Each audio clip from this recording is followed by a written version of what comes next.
Implementing an M&E plan helps ACSM programs identify the story that they want to tell and what information they need to tell that story. M&E plan helps in telling the community success story for ACSM programs for behavioral change in the long term. In the last presentation, we developed a framework for monitoring and evaluating vaccination-based advocacy programs. In this presentation, we will apply the framework into the Bohol Rabies Prevention and Elimination Project. In the last presentation, we developed a framework. As a refresher, here is the framework that we have developed. S stands for stakeholder engagement and participation. A for advocacy and awareness measurement. V for vaccination coverage monitoring. E for educational outcomes assessment. And R for results-based evaluation of outcomes and sustainability. Inputs refer to the resources needed to implement the ACSM programs. The needed resources, its volume and its quantity, as well as its quality, are dependent on the scale of the ACSM. Activities refers to the processes or actual tasks needed to complete the ACSM programs on a day-to-day basis. This includes meetings, operations, marketing, um, in our case, vaccination drives, and as well as the monitoring and evaluation processes. Outputs refer to the tangible products of the planned work. So this can be expressed in amount or the actual price or the significant increase or decrease of a particular behavioral change. Outcomes are the ripple effects of the outputs and activities. So this includes the changes in knowledge, perceptions, and behavior, as well as increased success rate of treatment. Also, increased funding is also part of outcomes. Impacts mean the positive outcomes of implementing the ACSM programs. Did it meet its particular goals? Did it actually contribute to long-term change in the community? So in measuring impacts, there are sophisticated methods implemented in order to measure the scale of the impact in the community. The first pillar is the stakeholder engagement and participation. Stakeholder engagement means ensuring meaningful participation and collaboration among all groups in the community for program implementation success. So our inputs involves intersectoral agencies to contribute in the operational success of rabies vaccination. So we can see here that we have the government or the local government units in Bohol are responsible for mobilizing their community members and responsible for policy making. We have the district hospital doctors and nurses, including the veterinarians, who will be the one to conduct vaccination drives, and our medical experts in the field of vaccination to implement accurate medical treatment and monitoring. And we have the number of households for cluster sampling. So in the project, they were able to conduct the knowledge, attitudes, and practices CAP survey regarding the assessing dog-human relationship in quantitative means. So this CAP survey was conducted pre and post ACSM program. The barangay was also, were the barangays rather, were able to create the Bantay Rabies sa barangay teams, especially in reaching far-flung areas. So there were about 7,763 barangay volunteers who were trained. Then there is the sustainable funding for the project because you need money to run the project. So this includes payroll for government paid staff. Then you need funding for creating the IEC materials, which we will be discussing later. And at the same time, the vaccination medical equipment are also part of the funding.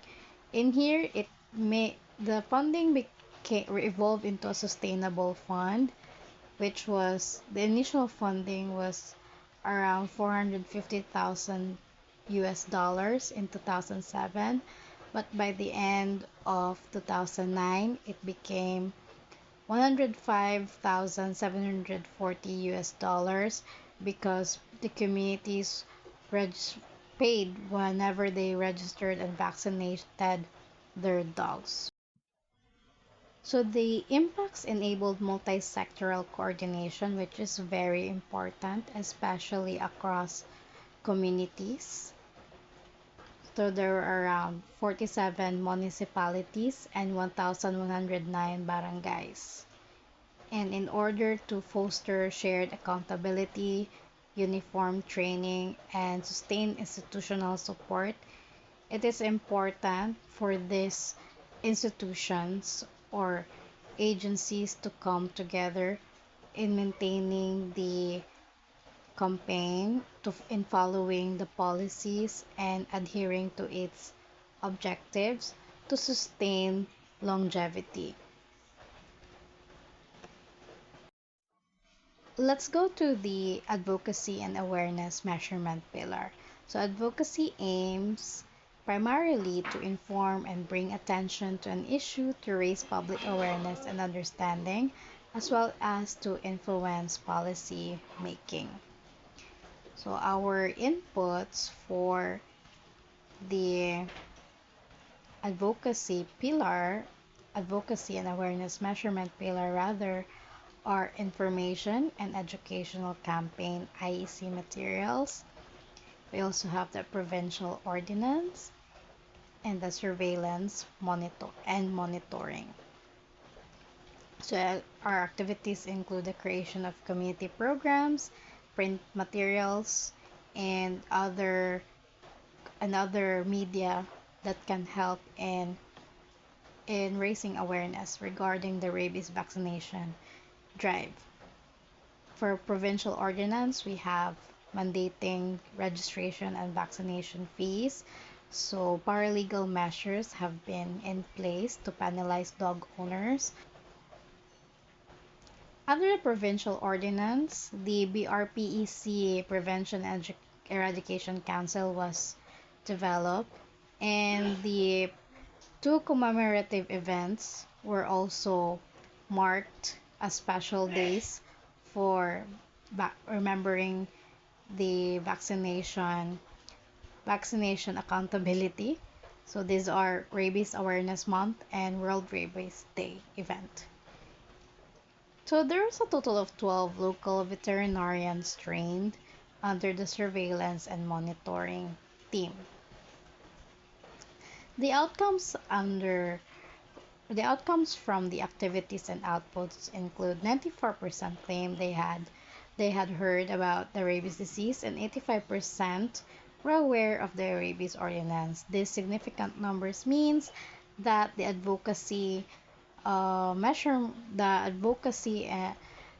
advocacy methods were effective in reaching to its intended audience. So under provincial ordinance, 73% of the household they don't no longer allow their dogs to roam freely. Because when the dogs roam freely, they might contact a disease and then pass on to other dogs.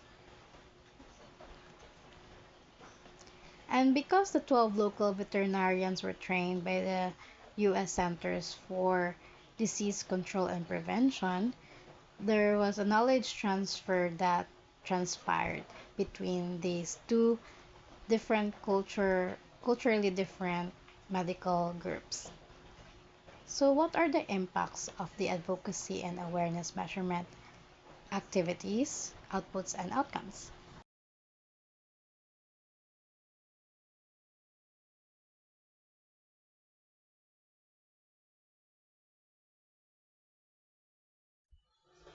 The vaccination coverage monitoring pillar is anchored on the herd immunity theory, which refers to the determinant if a critical proportion of a population has already been vaccinated and immunized against contagious diseases. This leads to a significant drop in transmission to further protect those who are unvaccinated. The inputs include the municipal agricultural officers and the municipal vaccination teams responsible conduct for the conduct and organization of the vaccination drives. Low coverage areas, the list of low coverage areas. There are the assistant dog vaccinators and the dog population and movement control.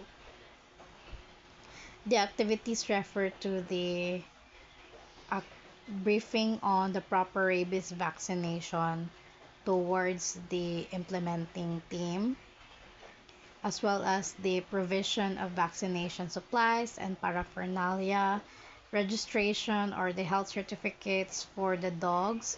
There are dog tags that are also distributed. There are the recording forms that will be filled up, which will be filled up by dog the dog owners, and educational campaign materials have also been distributed during vaccination drives.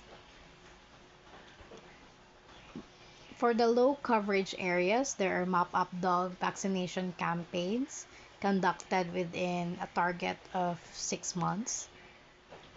For the assistant dog vaccinators, there were special arrangements that they facilitated so to be able to reach the target of the program. For the dog population and movement control, their activities included selective elimination of captured stray dogs, impounded dogs, and unclaimed dogs within 3 days, and as well as unmanageable dogs that were voluntarily submitted by the owners. Well, the output included livestock technicians, barangay livestock aides, and other personnel who whose number increased throughout the implementation of the program. A uniform dog tag, standardized dog vaccination report forms were also the outputs under the assistant dog vaccinators section. And accordingly, in implementing the activities for dog population and movement control, 76,407 dogs, of which 70% were registered and vaccinated across the island. So the outcomes include, because there was an increase of government paid personnel, there was a deployment of trained professionals all over the province. So they were able to cover more households, especially in remote and far-flung areas. And because there were assistant dog vaccinators for every team or for every schedule, there was a more organized structure of vaccination monitoring. And for the dog population movement control, vaccination percentages rose from 2.6% in 2007 to 44% to 2008, in 2008 rather, and 70% in 2009, which is a significant increase in vaccination in the province. So the impacts include that canine vaccination rates rose from 44% to 70% between 2007 and 2009. So this approach actually reached the WHO standard, the World Health Organization standard of herd immunity threshold. So this yield to the achievement of disease interruption and slowdown of transmission. Dog population decreased from 100,752 to 76,470 407 rather. This is due to the um, neutralizing or elimination of rabies infected dogs, sadly. So, aside from it, the population was controlled because the dogs were neutered at the same time. So, let's go to the educational outcomes assessment. This pillar is based on Rosenstock's health belief model formulated in 1974, which highlighted the importance of increasing perceived severity and benefits of preventive actions through education.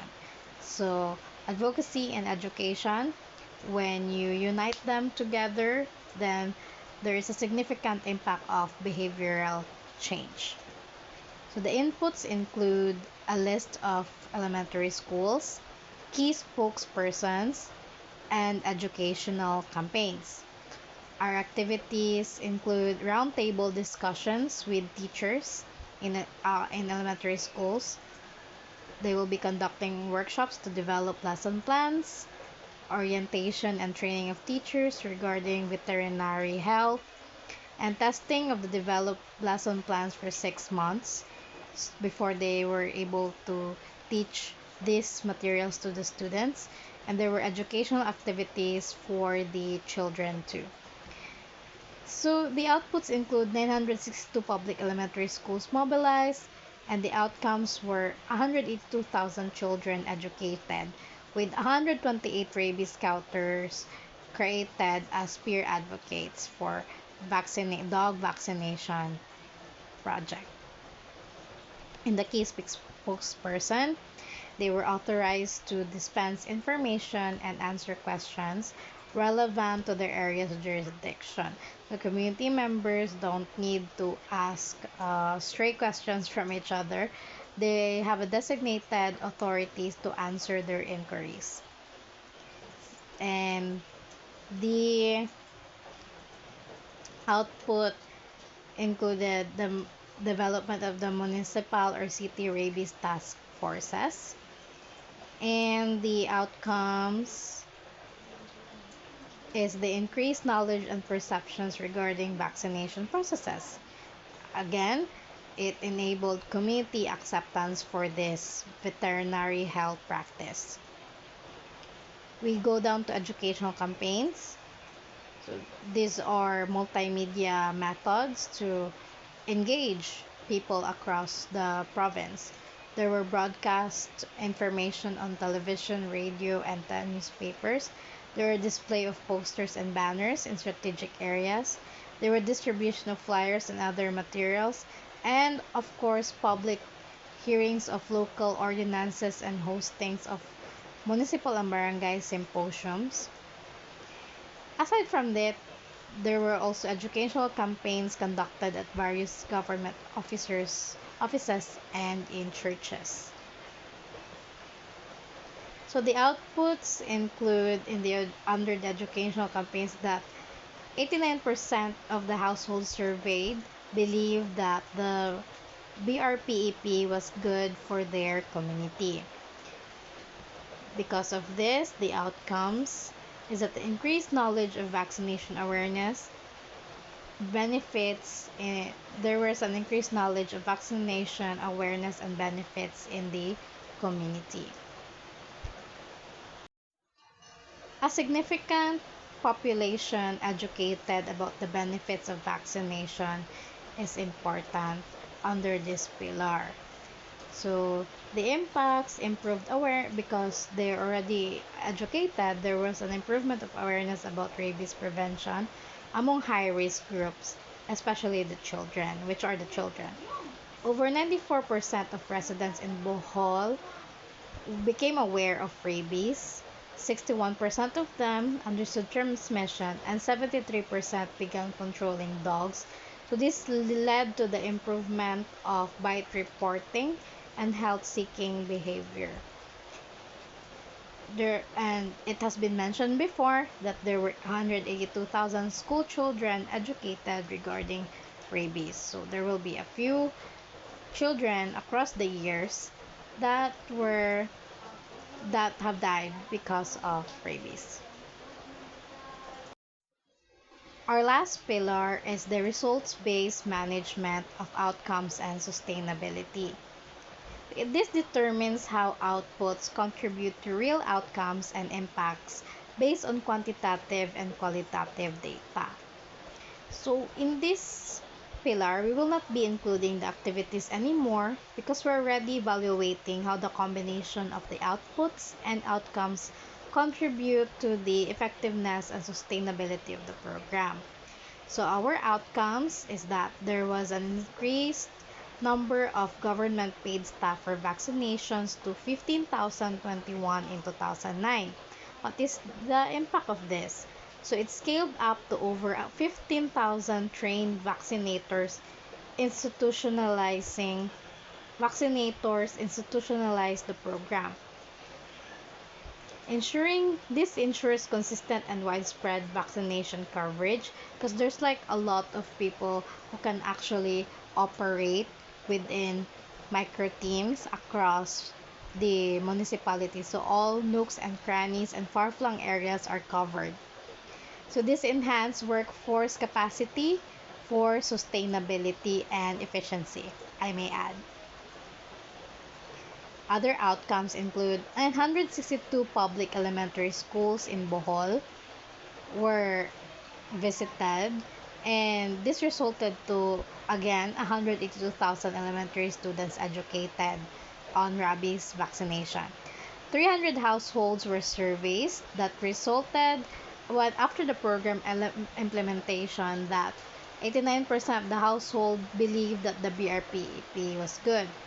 And then 73% of households no longer allow their dogs to roam free. So the impact of this is that integrating rabies education into nearly 1,000 schools fostered early awareness, promoting widespread behavioral norms change. Students became health advocates of their own and in their communities. So this reinforced sustainability through generational learning. High public approval reflects effective trust building and legitimacy, which is essential for long-term program acceptance. So this will minimize resistance and facilitate future community health initiatives. So vaccination, another outcome is that vaccination rate percentage rose from 2.6 in 2007 until 70% in 2009. This means high public approval that will reflect effective trust building and legitimacy. This is important for long-term program acceptance. And increased knowledge and perceptions regarding vaccination process, which I believe is the same thought as the previous one. The next is enable the program to generate revolving funds for up to 105,740 US dollars. So financial self-sufficiency is also capacity because it's also equal to community capacity because they are able to continue the project even if the initial funding has already run out. So when annual vaccination drives are conducted, they can pull the money from the community members and then they can put it back to the program so that there is a continuity of spending for. So another outcome is the knowledge transfer of veterinary research to local adoption, meaning from US to Bohol. So this resulted in 12 trained veterinarians to conduct monitoring and evaluation in the duration of the program. So it means building local veterinary expertise, fostered institutional capacity or medical capacity in the community, and enabled local ownership and sustainability of outbreak response and surveillance, even if the foreign medical team has already departed from the province. Effective M&E demands consistent systems, cost-effective approaches, and adaptability to real-world challenges. By bridging theory and practice, the guide empowers implementers to track progress reliably and transparently, refine interventions based on data, and advocate for continued support through evidence of impact.